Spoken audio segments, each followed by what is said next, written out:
پاک پڑھیں اللہم صلی علی نبینا و شفیعنا و حبیبنا و مولانا محمد معدن الجود والکرم و آلہ الکرام ابن الکریم و امتہ الکریمۃ و بارک وسلم۔ تو یہ چل رہا تھا کہ صلح کلی قسم کے مولوی یا اور بھی اس طرح کے لیڈر ٹائپ کے لوگ کچھ باتیں ایسی لے کے آتے ہیں قرآن سے یا حدیث پاک سے یا پھر اپنے خیال سے جو بظاہر بڑی اچھی لگتی ہے، نہ جاننے والا اس کے بہکاوے میں آ سکتا ہے۔ تو انہی میں سے ایک بات یہ کرتے ہیں، کبھی یوں واعظ فرماتے ہیں کہ بد مذہبوں سے جدائی میں عداوت و مخالفت چمکتی رہے گی، اس صورت میں ہدایت کی امید کیسی؟ اور جب ایک جگہ ہم کو بددینوں بد مذہبوں کے ساتھ نشست و برخاست کا موقع حاصل ہوگا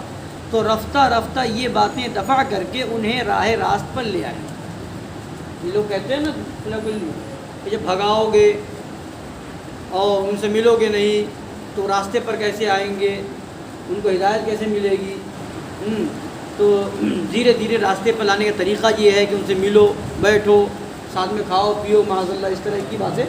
کرتے ہیں۔ بہم دشمن بھی ایک جا ہوں تو الفت ہو ہی جاتی ہے،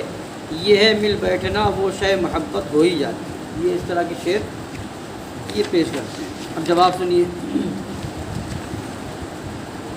فرماتے ہیں بد مذہبوں گمراہوں کے ساتھ مجالست و مخالطت و مصاحبت میں، اٹھنے بیٹھنے ساتھ میں رہنے میں، اگر ان کے ہدایت پا جانے کا احتمال ہو، اگر ان کے ہدایت پا جانے کا احتمال ہو تو دوسرا پہلو یہ بھی تو ہے کہ ان کی صحبتیں، ان کی ملاقاتیں ان بھولے بالے سنی مسلمانوں میں بھی وہی ڈھنگ پیدا کر دیں، وہی گھاتیں، یہ بھی معاذ اللہ وہی رنگ لے آئیں، وہی باتیں، جیسا کہ ندوے کا واقعہ، مشرکی آندھی کا تجربہ اور ہمارے زمانے کی نام نہاد مسلم لیگ کا اتحاد و مخالطہ اس پر شاہد عدل ہے۔ جب یہ بات کرتے ہیں کہ ساتھ میں بیٹھیں گے، باتیں ہوں گی، گفتگو ہوگی، تو وہ راہ راست پہ آ جائیں گے، تو جہاں اس کا احتمال ہے، اس کی امید ہے کہ وہ آ جائے، وہاں اس کا بھی تو امکان اور احتمال ہے کہ معاذ اللہ کہیں ایسا نہ ہو کہ اس کی صحبت میں جا کر کے سنی ہی دیوبندی ہو جائے، معاذ اللہ رب العالمین۔ تو عقل بھی تو یہ کہتی ہے کہ جہاں پر ایسی بات دو باتوں کا احتمال ہو، یہ ہو سکتا ہے کہ فائدہ ہو سکتا ہے کہ نقصان ہو، تو اب عقل کیا کہتی ہے؟ اب وہاں سے بچا ہی جائے گا نا۔ مثال کے طور پر کوئی ایک گلاس شربت لا کے دے، اب کوئی ایک یہ کہہ دے کہ مجھے شک ہو رہا ہے اس میں شاید زہر کا کوئی قطرہ اس میں گر گیا ہے، تھوڑا سا زہر مل گیا ہے تو شربت پورا، مگر تھوڑا سا جو ہے زہر ملا ہوا ہے اس میں۔ تو اب وہ اگرچہ یقین سے نہ بتائے مگر یہ کہے کہ ہو سکتا ہے اس میں مل گیا ہو، تو اب امکان پیدا ہو گیا، تو اب عقل مند انسان کیا کرے گا؟ ارے یار تمہیں یقین سے تھوڑی پتہ ہے کہ اس میں زہر ہی ملا ہے، چلو دیکھتے ہوگا تو دیکھا جائے گا، ایسا کرے گا کوئی بیوقوفی ہوگا ایسا کرے گا؟ عقل مند جو ہوگا وہ یہی کہے گا نا کہ ارے شربت تو ہے مگر جب یہ بات آ گئی، امکان اس چیز کا ہے کہ زہر ملا ہے، جان جا سکتی ہے، تو اب اس شربت کو نہ پیو۔ تو اب ایسی جگہ جہاں بیٹھنے میں تم یہ کہہ رہے ہو کہ اس کا امکان ہے کہ وہ راہ راست پر آ سکتا ہے، تو اس کا بھی تو امکان ہے کہ ایک سنی گمراہ ہو سکتا ہے اس کی صحبت میں، تو اب ایسی جگہ بیٹھو ہی کیوں جہاں پر گمراہ ہونے کا امکان ہو اور احتمال ہو؟ یہ کون سی عقل مندی کی بات ہے؟ ہاں، فرماتے ہیں اور فرمان الہی انکم اذا مثلہم، کہ بے شک اس وقت تم بھی انہی جیسے ہو جاؤ گے، ان کے ساتھ جب اٹھو گے بیٹھو گے، تو یہ قرآن پاک میں انکم اذا مثلہم، بے شک اس وقت تم بھی انہی جیسے ہو جاؤ گے، اس امر پر قول فصل ہے، یعنی پورا فیصلہ کر دیا قرآن پاک میں کہ جب ان کے پاس بیٹھو گے تو تم بھی اس وقت انہی جیسے ہو جاؤ گے۔ تو جب انہی جیسے ہو جاؤ گے تو پھر ان کے پاس بیٹھنے کا کیا مطلب رہا؟ پھر بحکم عقل و نقل، عقل بھی یہ کہتی ہے اور نقل یعنی قرآن و حدیث سے بھی ہے، ایسے اندیشہ مفاسد سے احتراز فرض، ایسے اندیشہ مفاسد سے جہاں ایسا اندیشہ ہو فساد کا، خرابی پیدا ہونے کا، تو وہاں پر احتراز، بچنا وہاں سے فرض ہے۔ بلکہ زمانے کی حالت، فتنے کی کثرت پر نظر کر کے تو ان صلح کلیوں کے اس امر کو، اس مرکوز خاطر کو جو فقط برائے گفتن ہے، مضمون بعید بلکہ ابعد، اور اس گزارش کو قریب تر خیال کرنا ضرور ہے۔ بے شک بد مذہبوں کی محبت بد مذہب بنا کر رہتی ہے، از ہم نفسانے ناموافق بگریز، از دوست نمایان منافق بگریز، چوں شب سیاہ است ظاہر و باطن شاں، از ظلمت شب چوں صبح صادق بگریز۔ اب یہ بھی دیکھ لیجئے کہ اس پہلو دار معاملے میں شریعت مطہرہ نے کس پہلو پر نظر فرمائی؟ دونوں باتیں ہیں نا، ہو سکتا ہے وہ ہدایت پر آ جائے،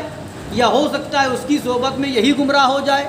دونوں باتیں ہیں۔ تو فرماتے ہیں پہلو دونوں ہیں، تو اب شریعت کیا کہتی ہے؟ فرماتے ہیں شریعت مطہرہ نے کس پہلو پر نظر فرمائی، کسے نظر انداز کیا؟ ہمارے بہی خواہ، ہمارے رؤوف و رحیم، ہم پر ہم سے زیادہ مہربان ہمارے رسول کریم علیہ وعلی آلہ افضل الصلاۃ و اکرم التسلیم نے یہی فرمایا کہ لا تجالسوہم، ان کے پاس نہ بیٹھو، ایاکم و ایاہم لا یضلونکم ولا یفتنونکم، ان سے دور بھاگو، انہیں اپنے سے دور رکھو، کہیں وہ تمہیں بہکا نہ دیں، کہیں وہ تمہیں فتنے میں نہ ڈال دیں، معاذ اللہ۔ حضور اقدس صلی اللہ تعالیٰ علیہ وسلم کے مقدس خیال میں یہ بات نہ آئی کہ ہمارے میل جول سے بد مذہب ہدایت پائیں گے۔ سرکار تو یہ فرما کہ ان سے دور رہو، کہیں ایسا نہ ہو کہ تمہیں گمراہ کر دیں، کہیں ایسا نہ ہو کہ تمہیں فتنے میں ڈال دیں۔ تو کیا سرکار یہ بھی تو فرما سکتے تھے؟ معاذ اللہ، یہ خیال نہیں تھا سرکار کو ہاں ان سے ملو کہ تاکہ وہ ہدایت پا جائے؟ یہ کیوں نہیں فرمایا؟ سرکار نے تو یہ فرمایا کہ ان سے دور رہو، کہیں تم نہ گمراہ ہو جاؤ۔ ہاں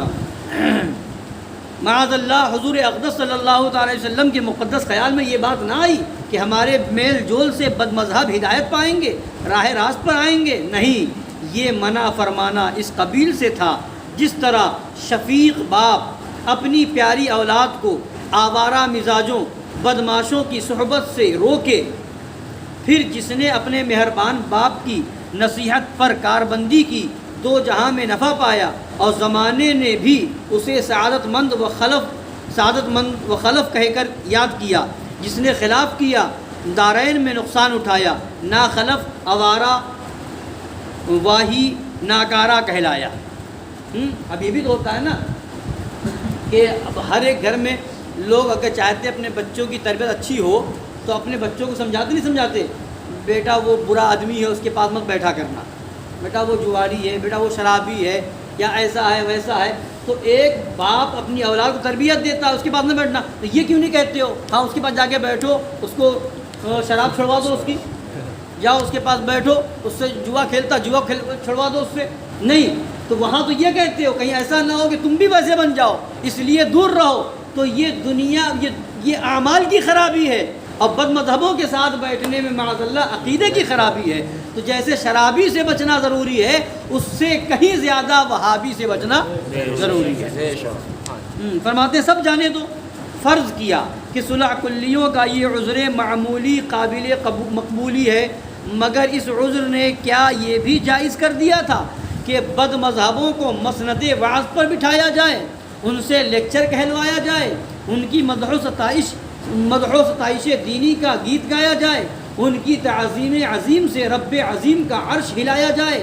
وہ صریح کفریات و ضلالات علانیہ بکیں، انہیں شربت کے سے گھونٹ بنا کر نوش جان فرمایا جائے، شیر مادر ٹھہرایا جائے، اور جو غربائے اہل سنت بحکم شریعت ان کلمات کفر و ضلالت پر اعتراض کریں تو انہیں ترقی قوم و آزادی وطن کا مخالف و دشمن بنایا جائے، ملک میں ان حامیان دین و ملت کے خلاف اخباروں کے کالموں، پنڈالوں کے پلیٹ فارموں پر پروپیگنڈوں کا طوفان بے تمیزی اٹھایا جائے۔ یہ کون سی دیانت ہے؟ یہ کس قسم کی صلح کلیت ہے؟ للہ للہ للہ، ذرا تو کلمہ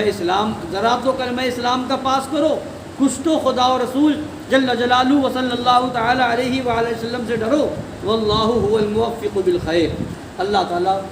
بھلائی کی توفیق دینے والا ہے۔ ہم سب کو صحیح طریقے سے دین سمجھنے کی توفیق عطا فرمائے اور بالخصوص صلح کلیت کی وبا سے محفوظ و معمون رکھے، آمین برحمتک یا ارحم۔